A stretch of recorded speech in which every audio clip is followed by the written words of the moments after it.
Danny Zuko today. It's Jeremy. Happy Halloween, and welcome back to A Work of Art.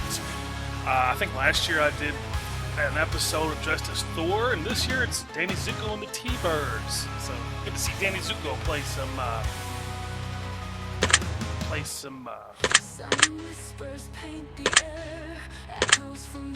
horror game for you.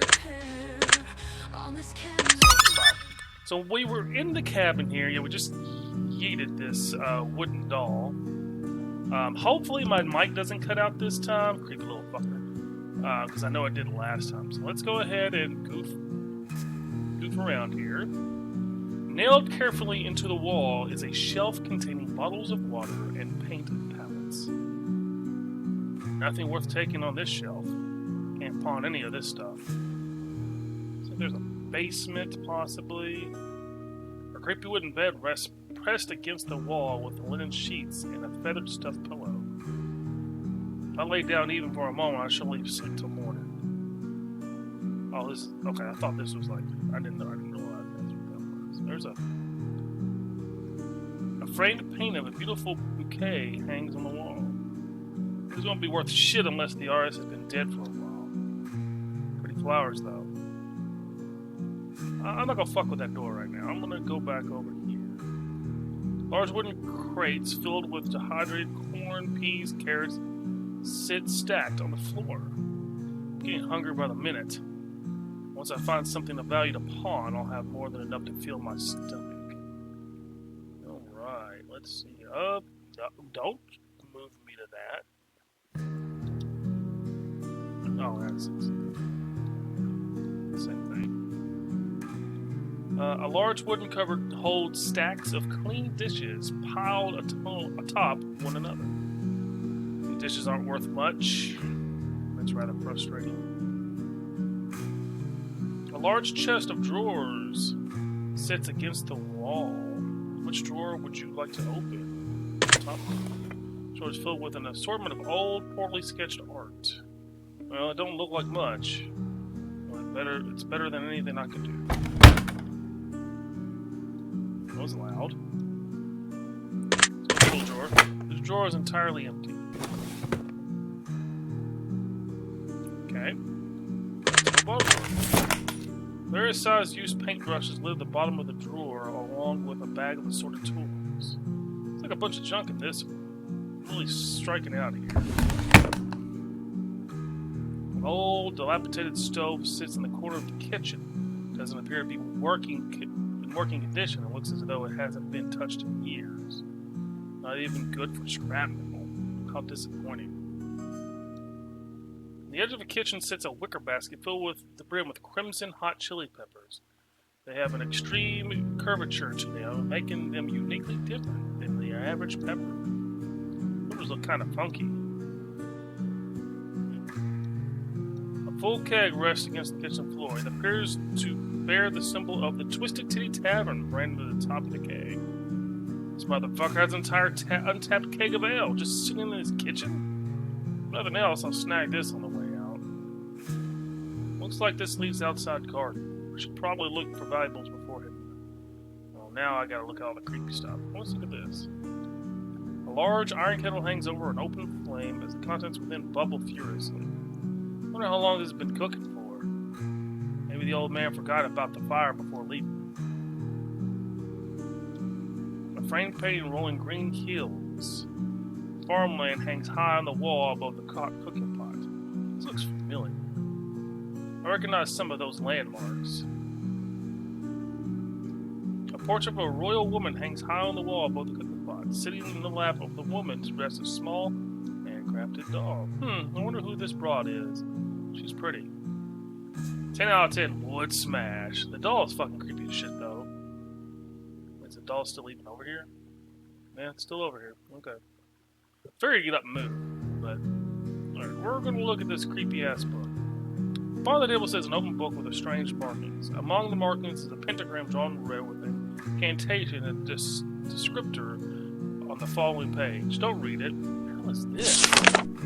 The book is filled with plethora of occult rituals and insidious glyphs. This page appears to depict images of a soul being transferred from the corpse into an inanimate vessel. I'm just going to leave this here. And again, it might be worth some coin. Also, it might open a portal to another dimension, yanking me by the nads through the endless abyss. Looking like we have a dilemma. Looks like we have a dilemma. Maybe we'll come back to this later. Are you still over here? Yes. A large, archaic door sits tucked in the corner of the room, barring entrance to the dwelling beyond. It appears to be made of old stone and various bones cemented into the concrete slab. The door stands tall and immobile, however, there does appear to be a rusted iron lock holding it shut. There's got to be some sort of vault. I'll bet this is where the old man kept the good stuff. Wait a second. There's bones all over this thing. What the hell are you gotten yourself into, Ronnie? Really don't want to be here, but I don't have much choice. I've got to find the key to this vault. Judging from the spot where the last key was hidden, it wouldn't surprise me if the key in this door is hidden outside too. Maybe I should check the card. Oh, there goes the doll. Who's there? My heart is in my fucking stomach right now. Something ain't right about this place. Oh, the doll's gone. Oh, bloody footprints. Okay, examine this? I cannot. But she's gone. What's this?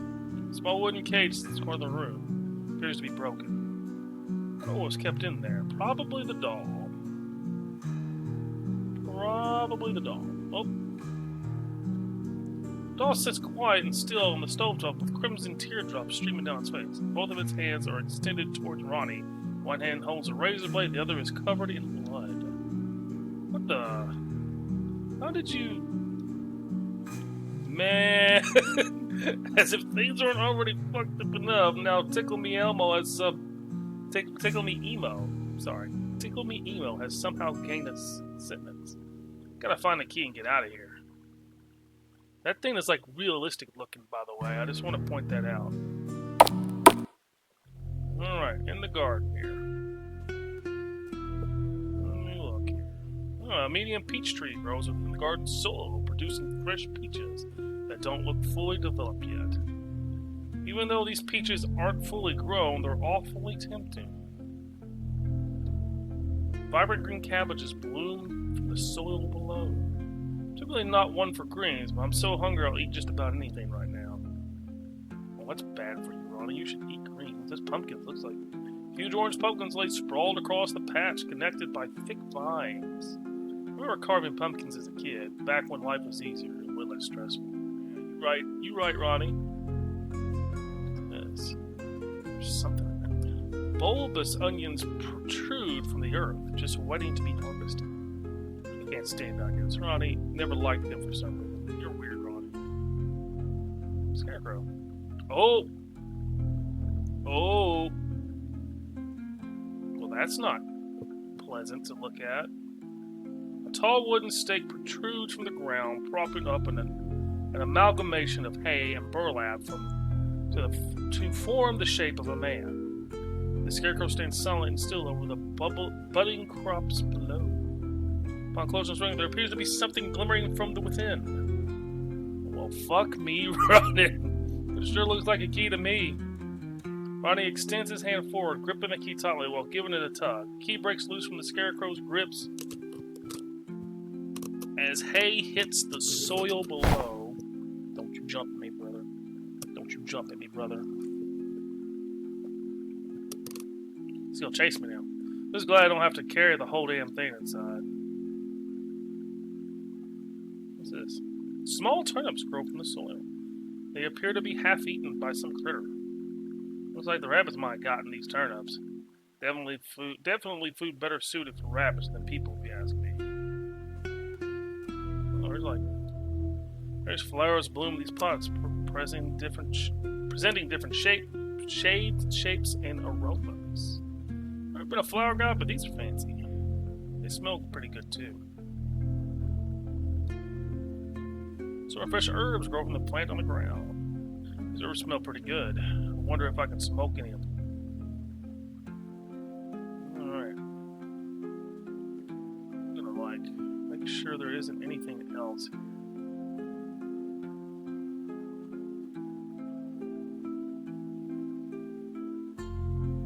Okay, cool. Alright, I don't think there's anything else. Go back in. I bet she's gone. Yeah.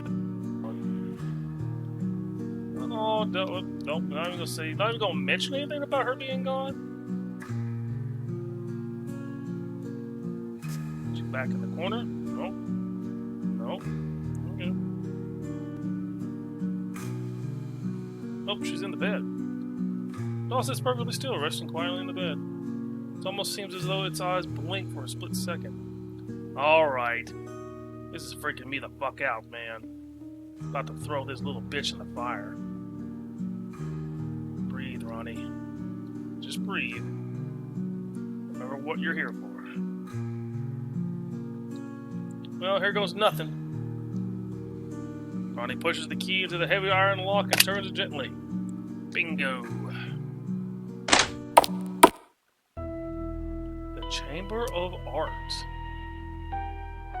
The heavy vault door shuts loudly behind Ronnie as he peers around into the darkness. Torchlight dances in the distance, painting darkened silhouettes upon the chamber walls. A putrid smell of dirty iron and rotten meat fills the air, causing Ronnie to gag. Oh God! What is that smell? Reeks of decaying ass down here. There's a doggy. Within the dark depths of these chambers, a small, fluffy dog cautiously stares at Ronnie. The dog has a tag on its collar that reads, Mr. Chippers. Why does this dog look so familiar? I think that old lady had one just like this. That was kind of loud. The dog barks warningly while scooting itself close to the wall. I've fixated on Ronnie. Doesn't seem to like me too much. Never been good with animals. It's a meat chair. The blood-spattered stone table sits in the corner of the room, cold to the touch.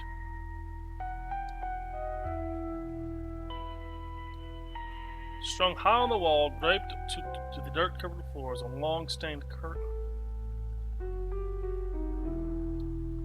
Pressed against the filthy back wall of the chamber sits an old blood-stained throne.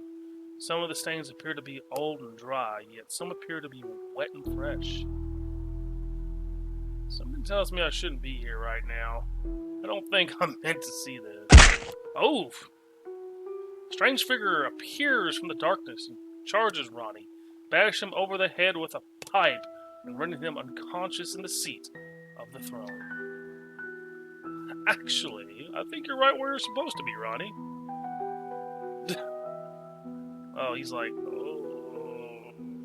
He knew my name, too, which is a little better. After several hours have passed, Ronnie begins to come out of his coma.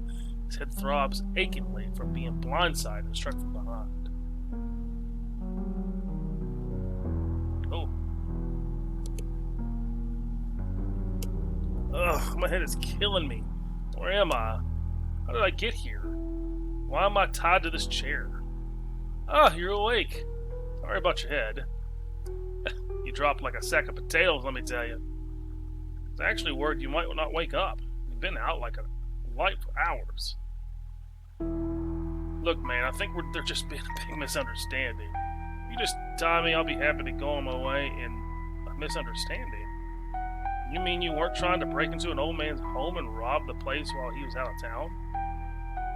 Because from where I'm standing, correct me if I'm wrong, but it kind of seems like you were trying to break into an old man's home and rob the place while he's out of town. Maybe misunderstanding is a poor choice of word.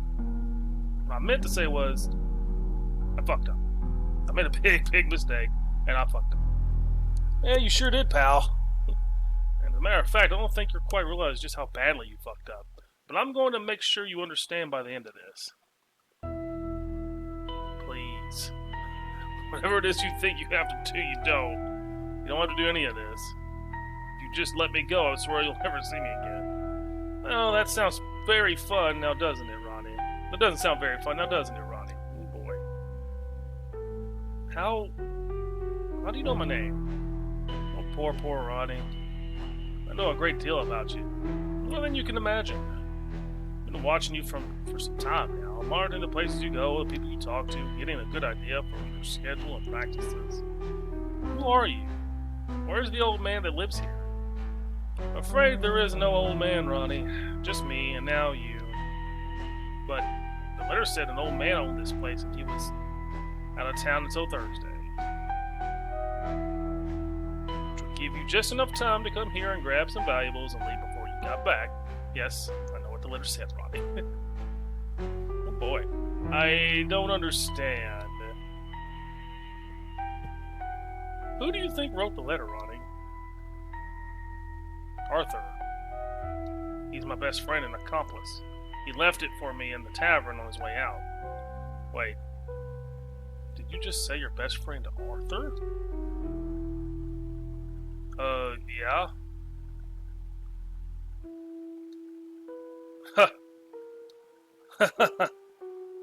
That's too good. Not following. Your friend has nothing to do with that letter, Ronnie. I'm the one who wrote the letter. Then why was it signed with his name? Because my name just happens to also be Arthur, I suppose. Isn't that a fantastic coincidence? You can call me Art, by the way. So, my Arthur doesn't know anything about this job. As far as I'm aware, he does not. Which means no one even knows I'm here right now. That sounds about right, my guy. Holy cannoli. What an unfortunate set of circumstances. Well, for you, that is. I personally lucked out with the whole coincidental name thing. Truth be told, I didn't even know I signed that letter. That was reckless of me. Just a damn subconscious habit, I guess. So if you're the one who wrote the letter, then why? What do you have to gain by luring me here? Well, that's where things get interesting, my friend. You see, you took something away from me that I had grown rather fond of. I never stolen anything from you, man. I don't even know you. Miss Holtzman, my neighbor and friend. You broke into her home, stole her belongings, and snatched her very life from her. It wasn't supposed to go that way. No one was supposed to get hurt. It was supposed to go nice and smooth. Just a simple smash and grab and be on my way. That's not what happened, is it, Ronnie? It was an accident. I was going through some drawers in the upstairs bedroom, and that's when I heard her come home. She must have heard me rummaging around upstairs because she started shouting angrily threats and obscenities at me from down below. Then, before I could climb out the window, I heard an old bag shuffling up those creaky wooden stairs, and fast, too. Quickly rushed out of her room and met her at the top of the stairs. She had something in her hand. I think it might have been a rolling pin, but I didn't get a good look. Everything happened so fast. I didn't even mean to shove her. My hands, they just sprung forward and what, Ronnie? Her hands sprung forward and what? That was the question, Ronnie. Now give me an answer. I pushed her. She tumbled backwards down the stairs and broke her neck against the wall at the bottom. But it wasn't supposed to go that way. That wasn't the plan, I swear. It was an accident. It's not my fault. Not your fault. How is it not your fault? If you hadn't been in her home, robbing her of what little that poor old woman had to her name, she'd still be alive right now, wouldn't she? Wouldn't she? I guess she would, yeah. Good. We're making progress.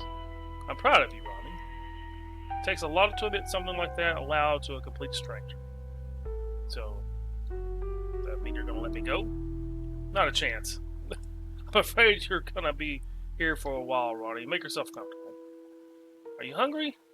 All day I've been preparing a lovely pot of stew that would make a mother proud. I'll pour some for us. Now, don't go running off anywhere in a hurry, alright? Yeah, I don't think you're gonna have to worry about that. Wait. Before you go, I just gotta ask. What's with the creepy doll, man? What now? The doll. The creepy little thing that held the key to the front door. Why would you hide your key on the doll? I generally have no idea what you're talking about, Ronnie. I placed a spare key on the tree stump near the well. Is that where you found it? You're fucking with me, aren't you? Even a lit fire nearby, just so you wouldn't miss it. I'm gonna grab some stew now. Try to get some rest, Ronnie. I think that blow to your head might have done more damage than anticipated. Art gives Ronnie a playful wink before departing to fetch a bowl of stew from upstairs. Okay.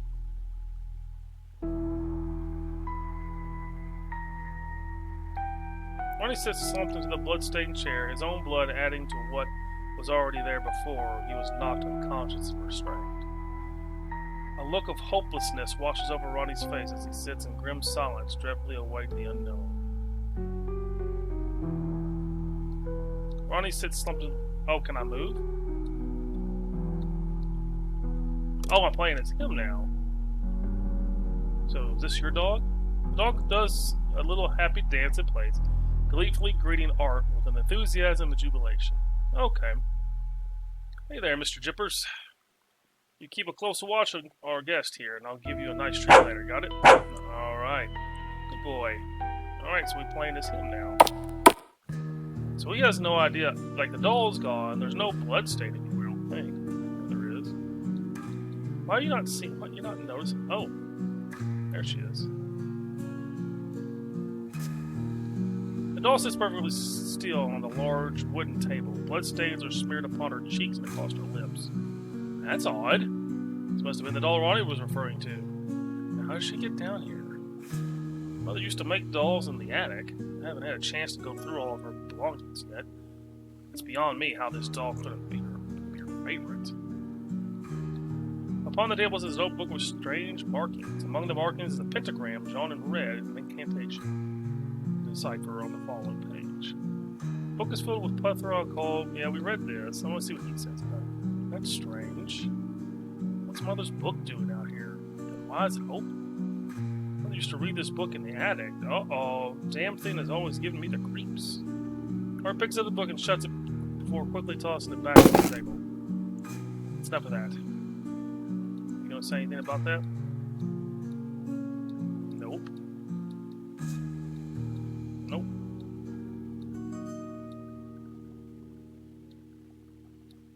Okay.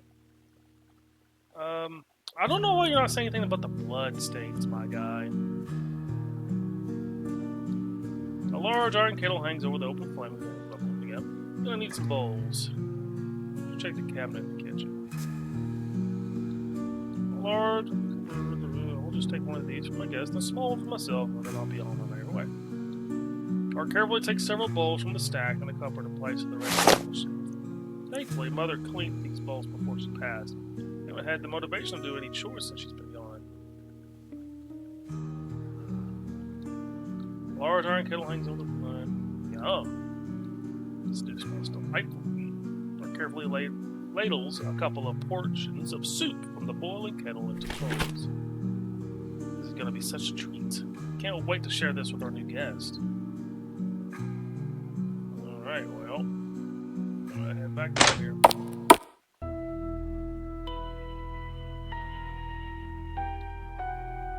Alright.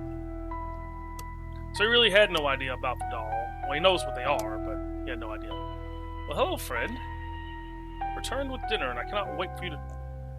Upon looking at Ronnie's pictures, Art knows that the ropes that bind him have been tampered with. Still tied to the chair, it almost seems as though Ronnie has been making small progress towards breaking free, as there are fresh rope burns on his wrists that were not present prior to Art leaving the chamber. You've been trying to wiggle yourself free and escape, Ronnie. Facial expressions of dread flow from Ronnie as he shifts uncomfortably in the chair.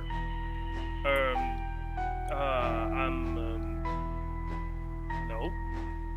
Don't lie to me, Ronnie. Don't you ever fucking lie to me. I will do awful things to you, Ronnie. Horrific, vile, ugly things if I ever find out you've lied to me. The look of dread on Ronnie's face has spread to the rest of his person, and he begins to tremble in fear at the thought of what the man might do to him in his vulnerable, bound state. I'm sorry. I'm just a little uncomfortable, and the ropes were really digging in, you know. I won't try it again, I promise. If you had just said that to begin with, we could have worked something out, Ronnie. Fortunately for you, your thought was actions have costed you supper and the missed opportunity of tasting the best home-cooked stew recipe that had ever come across gracing your undeserving tongue. Art places several bowls down onto the bloody stone table in the corner of the room. Shame, I think I've lost my appetite as well.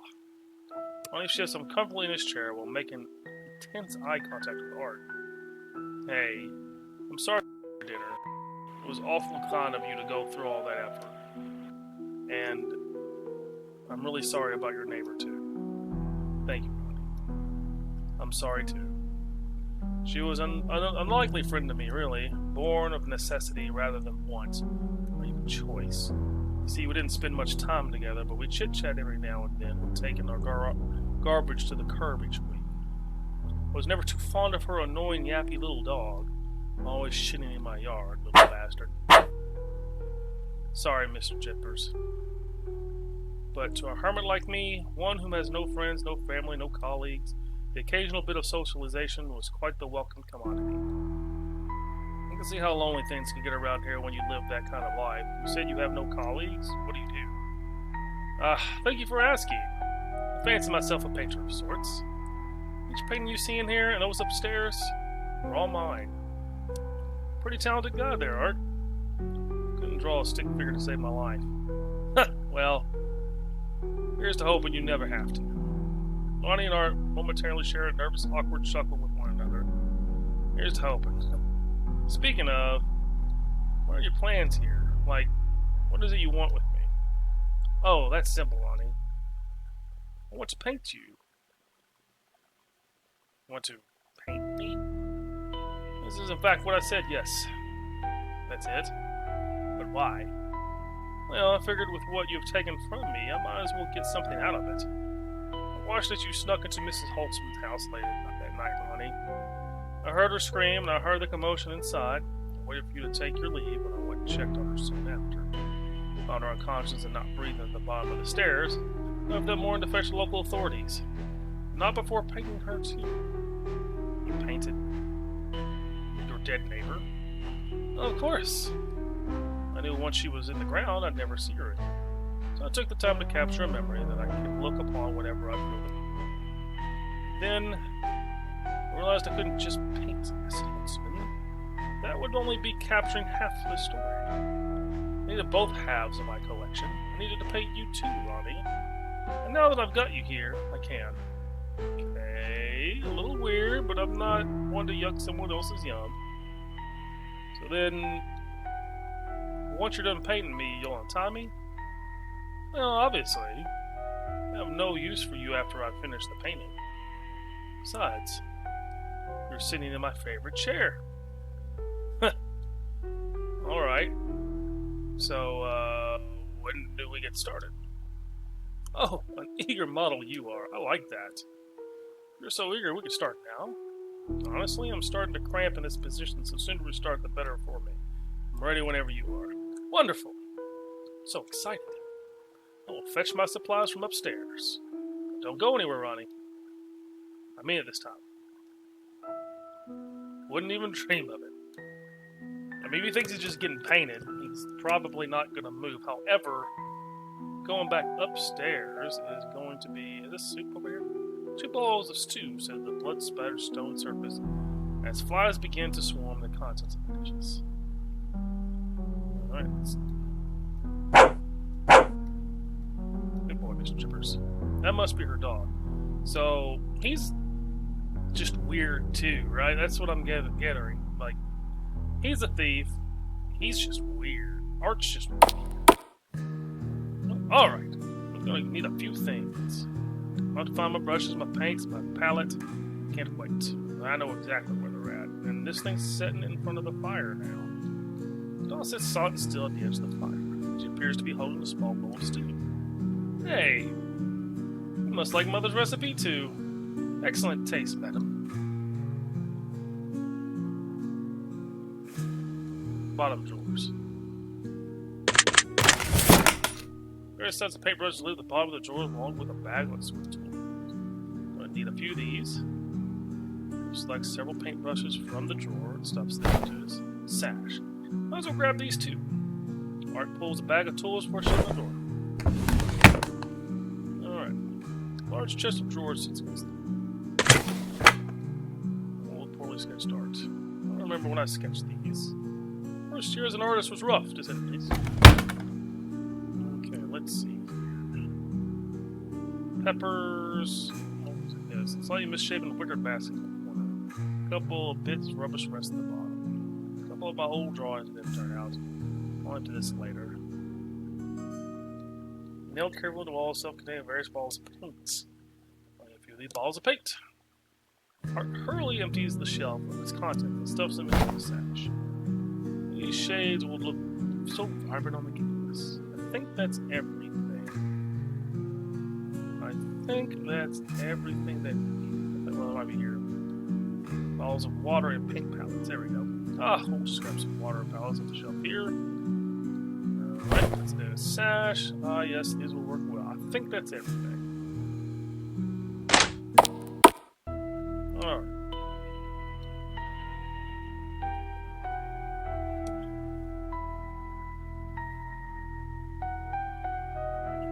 I have returned with my supplies. I cannot begin to tell you how excited I am for this moment.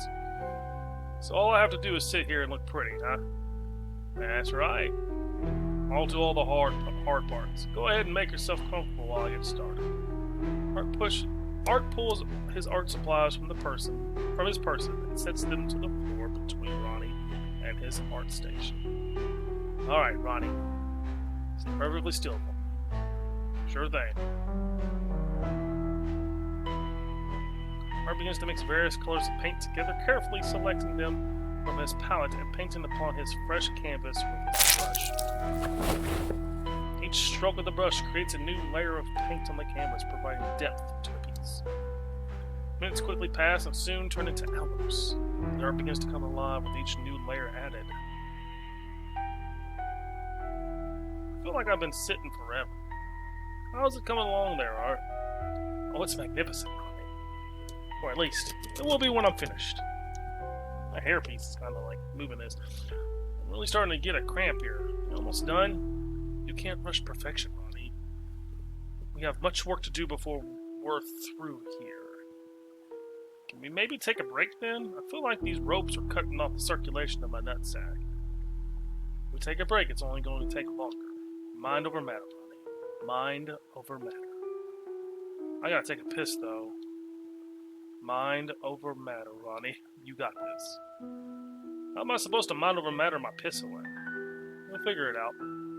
I believe it. Bruh. I feel like this piece is missing something. So close yet so far. It's good, but not great. Something is off. I can sense it. You sense that I'm about to piss my pants all over your favorite chair because I am. What could be missing? I wonder. Regularly scheduled bathroom breaks, I'll bet. Aha! I forgot it. Art stands from the stool and walks towards Ronnie. He begins rummaging through his bag of tools until he finds what he's looking for. You gonna untie me for a minute, pal? I really wasn't kidding. I gotta piss like a pregnant lady having a sneeze attack. He pulls from his bag a long, sharp, serrated tool, a rusty old carpenter's saw with a black leather grip. You're gonna cut me free then. Just, watch the sack, would you? Sit still for me, Ronnie. Shouldn't take long. Grabs Ronnie's wrist, firmly gripping it to it so that he cannot pull away. He presses up against Ronnie's skin as a look of panic begins to flood Ronnie's face. Wait! Well, what are you doing? Art begins pushing and pulling the saw backward against Ronnie's wrist, the teeth of the saw blade gnawing through the flesh and bone with relative... Oh god! Oh no! Oh fuck! Oh god! Oh, please! There we go. Well, it's already looking much better. My hand! You cut off my fucking hand! I'm very observant of you, Ronnie. Shush, we're almost done. Here's a treat for keeping a close eye on our guest and being such a good boy, Mr. Chippers. Art picks up Ronnie's severed hand and from the dirty floor and tosses it onto the dog. Alright, Mr. Chippers joyfully wags his tail as he ravenously gnaws on the hand. Oh, come on! That is like the complete opposite of cool, man. What part of shush do you not understand? Now, be still for a moment. Art kneels down lower, resting his hand on Ronnie's thigh, while positioning the saw blade against just above Ronnie's kneecap. Begins to rock the saw back and forth, cutting through cartilage, tendon, and bone like butter. No, please don't do this. Please don't. No, fuck!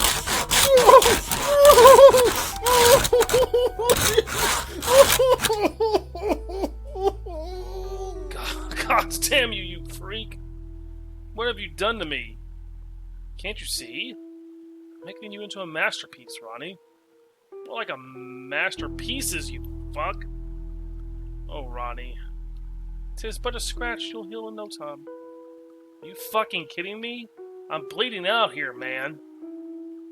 Merely a flesh wound, Ronnie. I'd say 2 or 3 hours recovery at Whoa. That's actually a lot of blood, Ronnie. No shit, fucko. You just hacked off 2 of my limbs. What did you think would happen, you dumb bitch? For what it is, the priceless art, Ronnie. An arm and a fucking leg, apparently. Too true. Well, we're here now. Might as well make the most of it, eh? Listen.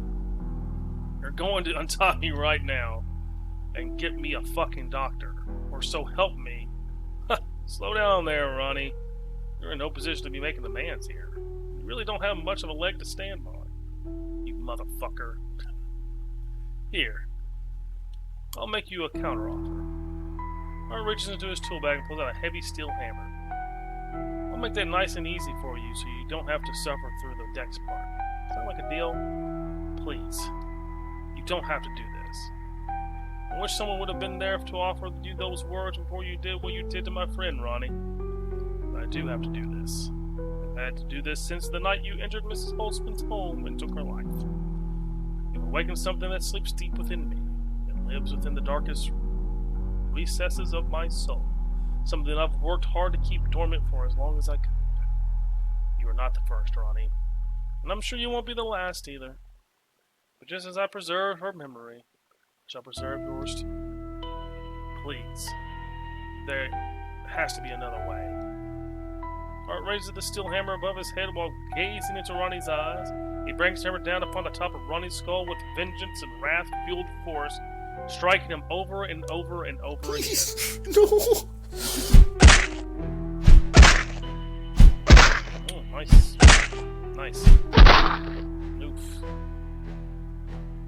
Ronnie's body rests lifelessly slumped deep into the blood-stained chair. Art looks upon his model with uncertainty. Something still isn't right.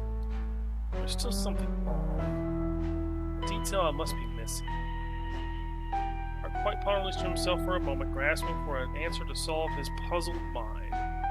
He reaches into his tool bag one last time to scour the remainder of his tools before setting on one in particular, a set of forceps. Art brings the forceps to Ronnie's face before digging them gingerly into his eye sockets. After digging around inside the hole, he finds a firm grip on the eyeball and successfully moves it from the hole. There! It's perfect. I couldn't ask for a better model. Art returns to his canvas and begins furiously painting once more, deep into the hours of the night he works, never slowing nor stopping. Damn. Oof. Yep, he's just a weird dude. Oh. It's finished. Masterpiece is finally complete. Art grabs a hold of a curtain and yanks it down to reveal his... That's actually a pretty cool painting. Now that's what I'd call a work of art. That is a cool painting. I like that. That's pretty dope. Art peers over Ronnie's disfigured body, mangled beyond recognition. What a disaster. You sure are a messy boy, Ronnie. I thank you for your sacrifice. Quite the mess we have here. How are we going to clean all this? You wouldn't happen to be willing to lend me a hand, would you, Mr. Chippers? Chippers barks happily while wagging his tail. Oh, he's got an idea. Nope, he's gonna go eat it. She drops Ronnie's severed hand at Art's feet and stares up at him joyfully. It's not quite what I meant, but I appreciate the effort, boy. Let's get this show on the road, shall we? That's pretty sick. I do like that painting a lot. That's cool. Don't jump scare me, brother. Okay, cool. I don't, brother.